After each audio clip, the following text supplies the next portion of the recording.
C'est ça l'important aussi. Les gens, ils veulent voir ta vraie personnalité, pas ta personnalité que tu t'es créée pour ressembler à celle des autres blogueurs. C'est ça. Ah, c'est ça.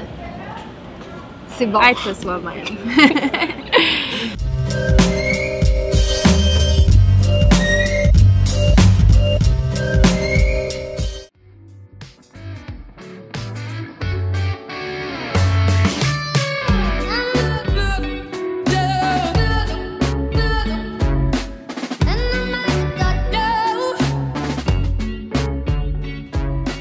Bonjour et bienvenue à l'épisode 2 de C'est pas un show de cuisine saison 2, dans lequel je documente les business de 5 entrepreneurs pendant 5 mois ici à Montréal. Aujourd'hui, c'est le premier épisode du blog Les Petites Manies. Les Petites Manies, c'est un blog axé sur la culture et le lifestyle montréalais. Dans le fond, elle parle de tout ce qui est ici puis qui est cool. Elle, leur objectif pour la saison 2, c'est de réussir à créer des collaborations à l'extérieur de la ville de Montréal. D'agrandir notre horizon vers d'autres places. T'sais, là, on parle beaucoup de Montréal, on parle un peu de Québec.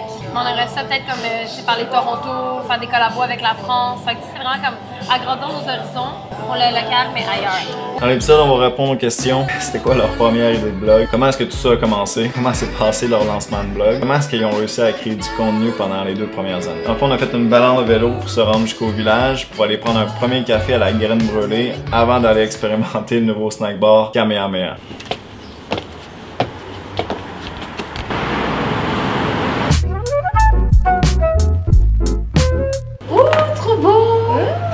Je suis rien jaloux. Ça se prendre un pixie. Ça me fait tellement plaisir d'aller en vélo, là, c'est sûr. Moi, je pense à la ruelle, d'habitude, je dis ça, c'est mon secret.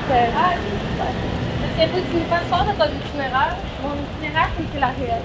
J'ai envie de boire des latés, c'est un petit mode. Ouais, je veux faire un café filtre avec un bon sac de chips.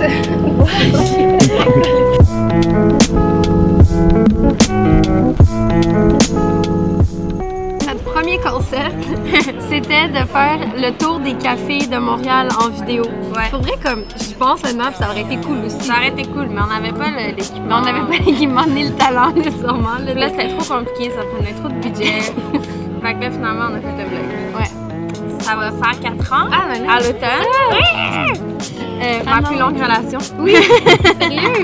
Moi, je pensais que c'était comme les projets quand tu dis comme on va partir à un shop ici puis ça dure 2 semaines. J'étais sûre que ça allait être ça.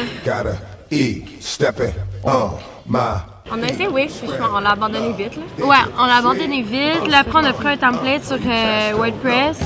Mais on a vite comme... On n'a jamais eu l'idée dans notre tête de comme faire tout le design nous-mêmes.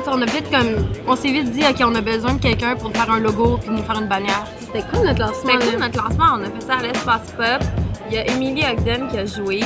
Ouais, puis dans le temps, comme, elle était pas connue. Puis là, maintenant, je suis comme, j'aime notre lancement. Ben ouais. Il y avait quand même vraiment du monde. Il y avait comme bout de chat. C'était cool. Oui, c'était cool. Ça faisait, on avait quoi, comme 300 likes, je pense, sur Facebook. Ouais. C'était rien. La première année, ça nous a coûté vraiment cher. Une chance, on était 3. Pour vrai, on se piquait les 2 premières années. Ça coûtait cher. Puis, tu sais, ça nous ruinait. On était étudiantes, là. Pour vrai, moi, je travaillais comme à 12$ de l'heure, comme 20 heures semaine.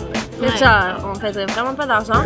Puis, on remettait. On payait de notre poche, là, comme l'hébergeur, le graphiste. On a loué la salle pour l'espace web, on a acheté de l'alcool, comme ça, cher. Tous nos déplacements, tu sais, parce que la première année, t'es pas connu non plus. Fait que si tu veux du contenu, il faut peut-être dans les restos les goûter, mais comme les restos, ils te connaissent pas, puis ils vont pas te donner un repas gratuit parce que.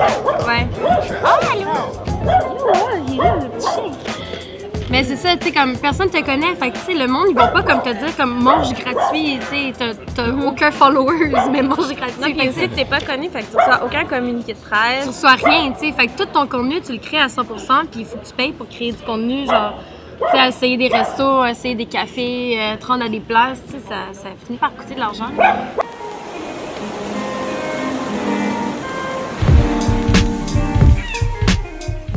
Je pense qu'avec le temps aussi, tu sais, nous, avec Fanny, on a la chance qu'on a des personnalités semblables, mais en même temps des forces vraiment différentes. Ouais. Fait que pour travailler, ça s'est vraiment bien diviser les tâches parce que les trucs dans lesquels elle est vraiment à l'aise, moi je suis peut-être moins à l'aise puis vice versa. C'est ça. En même temps, on peut vraiment. Chose qui est cool là-dedans, c'est que quand j'ai un doute sur comme un prix ou c'est ça, on peut vraiment une manière d'écrire, on peut vraiment se relancer. Puis ça, c'est un échange qui est super enrichissant et pertinent. Alors que toute seule, des fois, tout ça, ça doit vraiment être livré à toi-même. Puis ça, moi j'aurais de la misère en tout cas. Et j'espère vraiment que vous avez aimé notre balade dans le village. Le prochain épisode sur le blog Les Petites Manies va avoir lieu dans 2 semaines, le jeudi 31 août, dans lequel on va parler de rémunération versus authenticité, qui est relativement un sujet d'actualité en 2017. Comme prévu, le prochain épisode, l'épisode numéro 3, va sortir ce vendredi dans 2 jours. Ça va être l'introduction du 3e participant qui est la startup Lexstart, dans laquelle on va découvrir le domaine du Legal Tech et aussi découvrir District 3 qui est un accélérateur de startup lié avec Concordia. Sur ce, j'espère sincèrement que vous vivez de votre passion et on se revoit vendredi.